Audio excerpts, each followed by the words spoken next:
Sanibona nengane zakwethu, anginimele lapha futhi nginamukele kuyona i-channel ehamba phambili i-radio inkeza. Lami igama ngifeza ngintuthu ngakhumalo bathi ilaspo namagomede. Manje mhlawumbe usemusha kuleli khasi sizophinde ngicela nje ukuthi subscribe, ungakhohlwa ukukhomenta nokulike nokushare.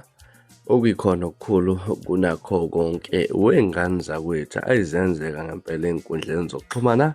Laphana mangabe ubheka-ke ngane zakwethu kunensizwa umgibe onganceshezazi kakhulu, insizwa yoduma kakhulu ngophuthu-ke laphana ngetemu lophuthu umgibe ongancethezi-ke insizwa laphana-ke kade ikhuluma khona mayelana nokugcona nje unyazi lwezulu. Kune-video I think isine 5 days ikhona le video laphana-ke ngithi ngizokhuluma ngayo mayelana no-double tint umgibe kule video uzwakalesho ukuthi usaphuthume Witbank-ke laba abanonkulunkulu ofonelekayo phecelezi unyazi lwezulu ushembe abamfonela batshela ukuthi-ke bamtshela ukuthi amagenqa ngemoto-ke laphana umgibe-ke laphana-ke ufuna ukubona kusho ukuthi ubani onamandla phakathi kwakhe nayo unkulunkulu-ke laphana unyazi lwezulu ushembe-ke ingane zakwethu. Ukukhuluma kanjalo umgibe eqhubeka laphana, kodwa ngizothi kancane wikha kancane le video kodwa sengikufakela yona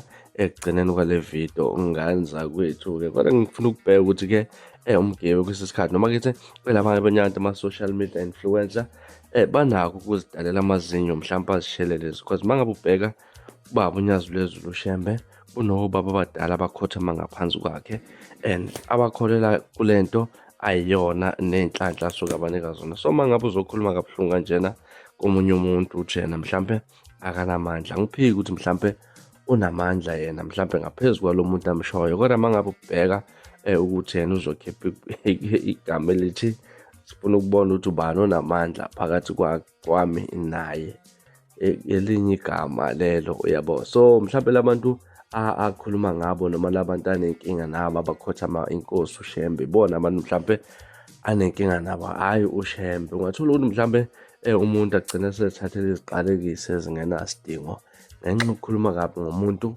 angahlangene naye. Kodwa-ke nami bengisika nje elijikayo ngana kwethu, akukho bengakuphawula kangaka mayelana no-double tint umgibe. Kodwa nansi ividiyo uzibonele mathupha nawe bese udluliso lakho uvo mayelana ne-double tint umgibe kanjalo nenkosi unyazi lwezulu laphana ungitshela ukuthi wena lithini olwakho uvo ngalolu daba. Mina ngelasibone ngane zakwethu bengiphuma kanjena, kodwa-ke ngifuna ukuzwa ukuthi wena kuthini olwakho uvo ngalolu daba-ke. Sihlane kwividiyo elandelayo esikhathini esilandelayo bese nesiphatha kahle, nibe nosuku olumnandi, sithanda kakhulu.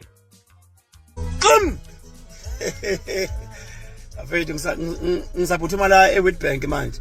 Laba abanonkulunkulu ofonelekayo alimtsheleni ukuthi ngithi akanginqizele nanansi imoto manje. Siyasibona ukuthi uNkulunkulu wenu usebenza ngempela. Ngiyanikela ngami. Ngithi ngicela ukuthi bengwise manje nganansi master. Ngiyongena uN4 nje manje. Bengise garage la bengirefila. Imfoleni imtsheleni manje ngiwe. Ufuna ukubona ukuthi ubani onamandla phakathi kwami noNkulunkulu wenu. Ilapho nje.